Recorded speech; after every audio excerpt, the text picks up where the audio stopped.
Hi guys, welcome back to Foliage Loft. My name is Liam, and in today's video we're going to be talking about one of my favorite houseplants and how to take care of it. It's the Begonia Maculata. And this video is actually inspired by a subscriber request. So on a recent video, someone asked me how I take care of this begonia up here in Canada. So I think that's awesome. I love the feedback, but this video is going to have a lot of information, so let's jump right into it.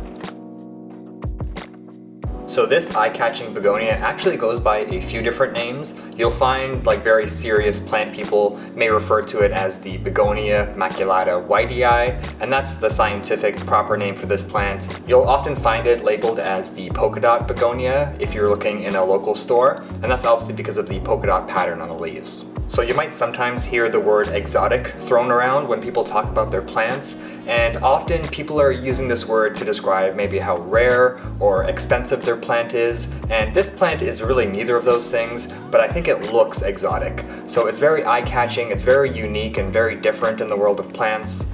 And not only does it have this interesting polka dot pattern on the front, which kind of look like little eyeballs staring at you, but also has this really beautiful crimson color on the underside of the leaves as well. And this particular family of begonias is referred to as cane begonias because of this large, very upright and tall stem. And they're also called angel wing begonias. And you can probably see from the kind of alternating pattern right and left that the leaves emerge in.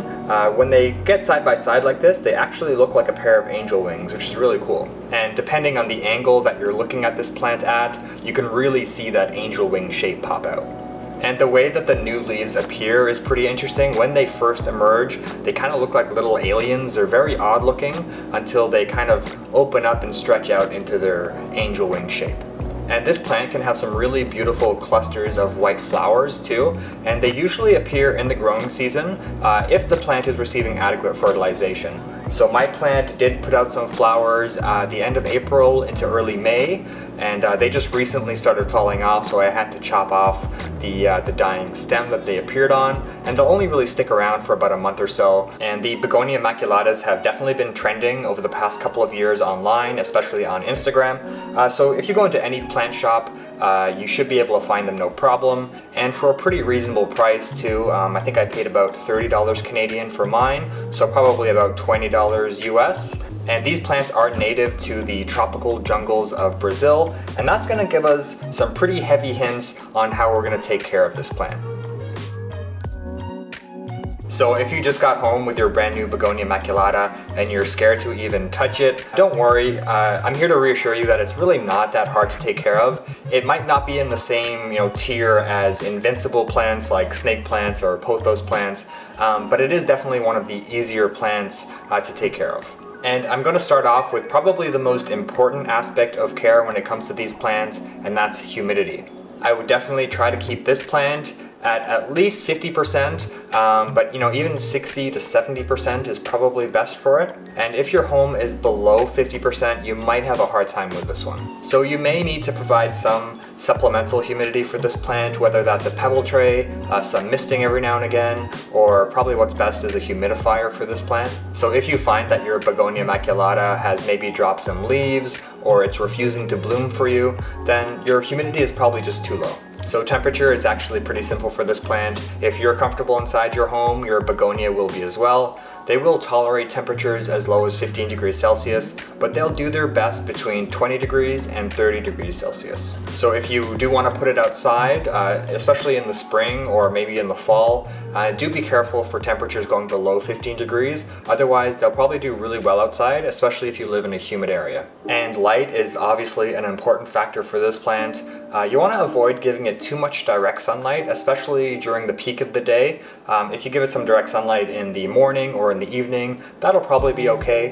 But these leaves can get pretty sun stressed, and you'll see they burn quite easily if you put them in direct sunlight for a long time. I find that these plants do their best when they're placed a few feet away from a window. That's gonna kind of recreate their natural habitat in the jungle, where they don't really get a lot of direct sunlight because of that thick canopy of trees above. So they do get a lot of bright indirect light, but not so much direct sunlight. So we're gonna try to recreate that inside the home. This way your Begonia Maculata will have the best growth possible and will also have the best chances of flowering as well. The Begonia Maculata isn't really too picky when it comes to watering in my experience. I've experimented either way, letting the soil completely dry out and then also leaving the soil a bit moist, and either way doesn't really seem to have any ill effect on the plant. I'd say if you are going to let it dry out quite a bit, you're probably going to experience a little bit slower growth, but generally I think if you allow that top inch or so of the soil to dry out first, and then that bottom layer is just moist, that's probably the perfect time to water this plant to be safe. You definitely don't want the soil to be too wet for too long, so you definitely want to avoid overwatering this plant. It is susceptible to root rot, and you can run into issues with powdery mildew on this plant as well, so definitely make sure the soil is not wet when you go to water it again. So if you're watering this plant about once a week in the summer, I'd say every other week add a little bit of fertilizer to your water, and that's going to make this plant really happy. It's going to grow super fast, and that's when you're going to see some of those blooms occur as well. Just make sure that you back off on fertilizing in the wintertime when the growth of the plant slows down.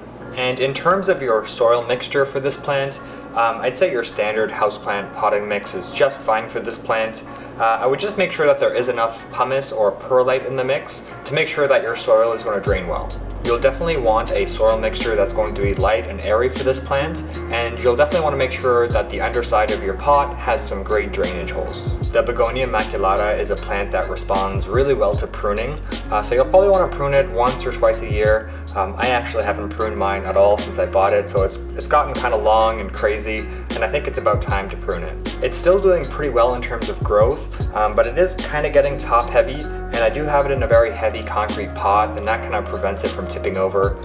It is staked up a little bit here, but it definitely needs a bigger stake for its size. So I think I am going to prune this guy, and when you do prune it, you want to cut above the node, and you might see there's these little tiny spikes just above the leaf, and that's where the new leaves or the new stem will sprout from. So once we make our cuts up here, we can propagate each one in a glass of water, and these guys have a pretty high success rate when you're water propagating. You'll probably see every single one will grow roots pretty quickly, and once those roots are a couple of inches long, you can transfer it from water into soil. And once you do that transfer, I would make sure that soil is staying moist. Don't let it dry out too much just yet, because the roots have to adapt from moving from water into soil, so you don't want them to dry out. And then after a little while, you're going to start seeing some new leaves on your plant, and that's when you can start going back to those basic care requirements that I listed earlier. And I think that's pretty much it for the care requirements for this plant. It's very much a middle of the road plant. You know, it doesn't want to be too wet, it doesn't want to be too dry, it doesn't want too much direct light, it doesn't want to be too dark. So you're going to take a very balanced approach to this plant, but I think it is pretty simple overall. The Begonia Maculata is definitely one of those standout plants, and people are certainly going to notice it when they come inside your home.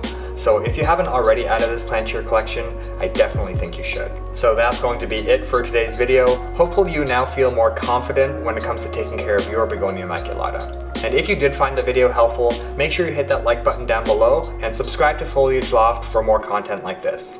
As always, thank you guys so much for watching. Until next time, see ya.